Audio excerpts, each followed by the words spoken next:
shit's getting real. I guess we have to cover it. On Saturday, Trump ordered U.S. strikes of Iran's key nuclear facilities.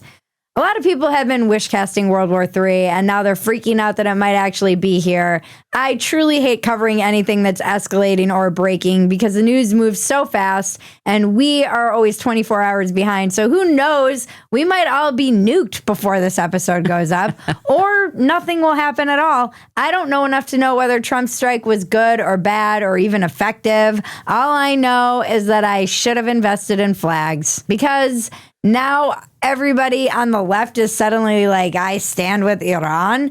It really, truly is a miracle how Trump can manage to make anybody take the opposition of whatever he does, even if it might be a good thing for America. It's actually like a magic trick.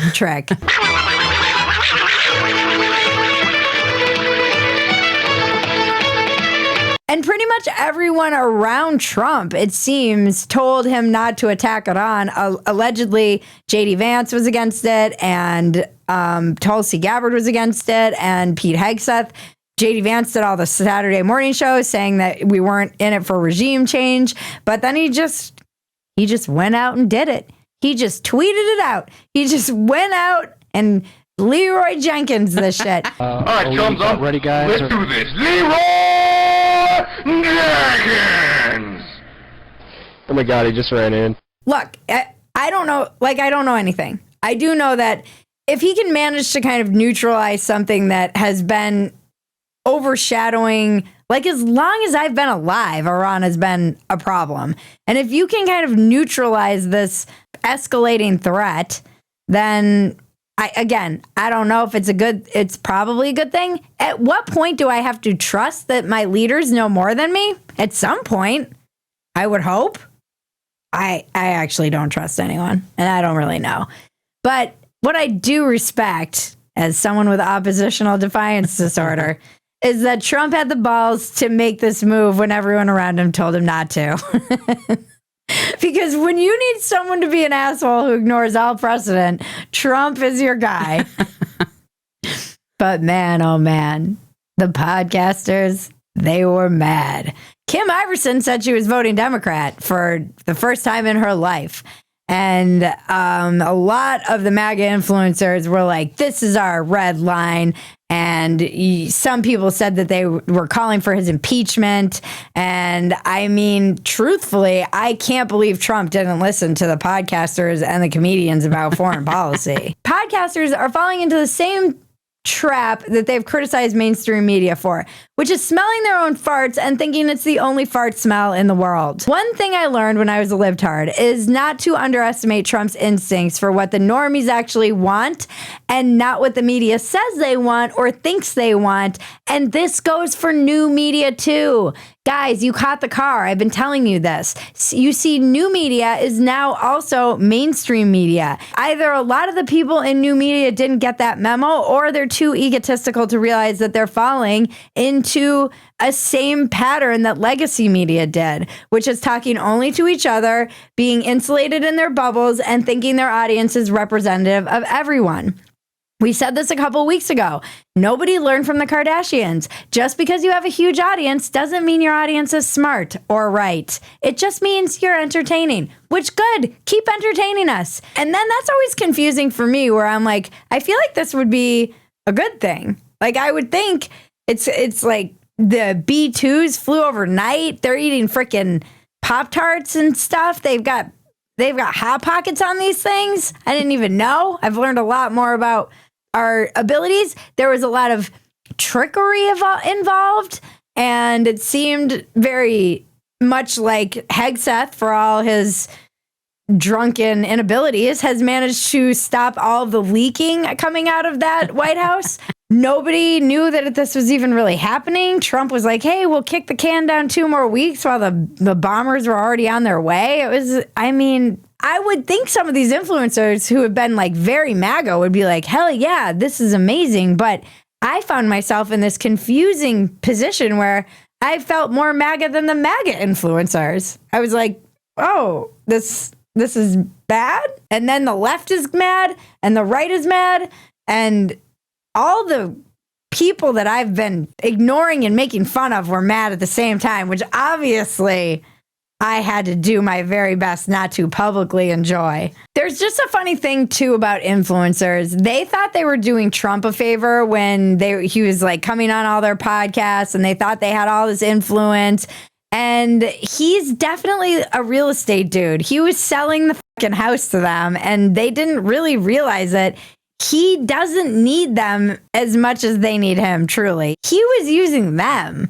There are some people, too, there's like this argument. It sounds like a leftist argument, but I actually hear it coming from the right, too, where it's like, well, they're probably going to activate their sleeper cells. Like, nice country you have there. Be ashamed if something happened to it. By the way, then they probably shouldn't have nukes. Like, again, not an expert, but if you're worried about these sleeper cells in our country being activated, it would probably be better if they were activated without nukes. Or they'll be like, they're going to close the strait. Like, okay, again, don't you think if they had nukes, they'd be able to do that whenever they wanted to? Or do, like, right. None of these arguments make a whole lot of logical sense to me. And Trump is just, I'm sorry, endlessly hilarious. I know people get so mad about this, but he sent out the news about Iran and closed with, thank you for your attention to this matter, which is how he's been closing all of his very important announcements that he makes about geopolitical events that he's in charge of. And that's a phrase you use when you're writing a memo to your building manager, like, the trash cans outside my office haven't been emptied in a few days. Thank you for your attention to this matter. It's so like, what? On Sunday, Trump tweeted, it's not politically correct to use the term regime change, after literally all of his mouthpieces were out there talking about how this was not going to be regime change. But if the current Iranian regime is unable to make Iran great again, why wouldn't there be a regime change? MAGA. I'm like, MAGA. MAGA, please. That was the first thing I thought when I saw that. MAGA, please. One thing I will say is that, again, I don't really know how this is going to shake out. No one does, and I don't trust anyone who says they do know how it's going to shake out, because we really don't. Everybody wants to make themselves the main character in these moments, and it's all very American-centric, particularly the influencing space, because they don't know anything about the Middle East outside of what they perceive of the Middle East often. And it does say a lot that a lot of the people in the Middle East were pretty quiet about the fact that America was going to do this, because they don't want Iran armed with nukes either. It's not all about us. I know it's hard to believe. And there were so many millennials in the wake of this who were like, I'm getting tired of living through yet another geopolitical uprising or another like unprecedented event. I'm like, guys, you're such fucking crybabies. Every time Jaron and I watch a movie that takes place in a different era, we both look at each other, no matter what time it is, 1800s, Wild West. We watched Kingdom of Heaven the other night. We're like, oh man, the absolute suck that it would have been to live back then, as we're sitting eating popcorn in our air conditioning. There was a time where a third of the people in your life were dying by vomiting up their own intestines. Those who didn't die of this horrible disease either lived in filthy, insane conditions in towns ruled by warlords, or were being shipped off to die in holy wars in other countries. You'd be forgiven for thinking it's the end of the world, but no, it's actually just the Middle Ages. And while everything may seem like the end of the world, in reality, I'm complaining about this on my mobile phone, sitting on my couch, drinking a chai latte.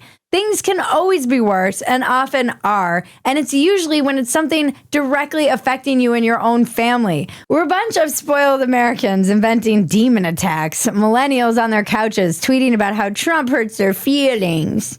My feelings. I'm tired of living through an unprecedented... I'm like, guys, do you not realize that people would have been tweeting through all of history if they had the ability? Like, what do you think our grandparents lived through? What do you think our great-grandparents lived through? The fact that we're even able to do this show shows how absurd. The fact that all of these influencers are even sitting around talking on podcasts, just zoom out globally. Like, we have it so good. And in advance of America's real No King's Day birthday, I want you to start thinking about, I know it's a weird thing to do, given that we're, bombing yet another country in the Middle East. But think about what you love about America. Got GPS, ICBMs, and good old-fashioned lead. We're gonna show Saddam what America means. That son of a bitch will be dead.